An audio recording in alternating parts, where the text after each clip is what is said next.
लोग मंदिर पर पहुंचकर सबसे पहले उसी चिराग को बुझाते हैं जिसने अंधेरे में दिन का साथ दिया होता है। मुझे नहीं पता कि जिंदगी कहां जा रही है,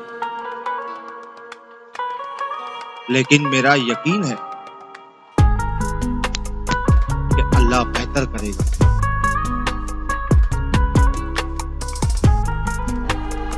लोगों को हमेशा मीठे अल्फाज का आदी ना बनाओ, क्योंकि जब हालात तुम्हें खामोश रहने पर मजबूर कर देंगे तो वो ये समझ बैठेंगे कि तुम अब उनसे मोहब्बत नहीं करते।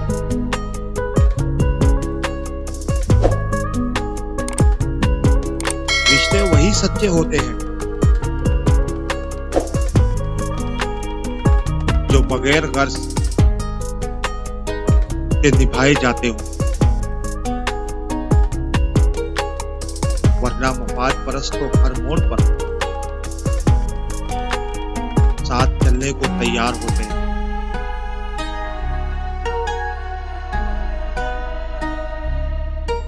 जिंदगी अल्लाह की दी हुई है, रिज़्क अल्लाह का दिया हुआ है, सांसें भी अल्लाह की दी हुई है, और लोग जीना अपनी मर्जी से करते हैं।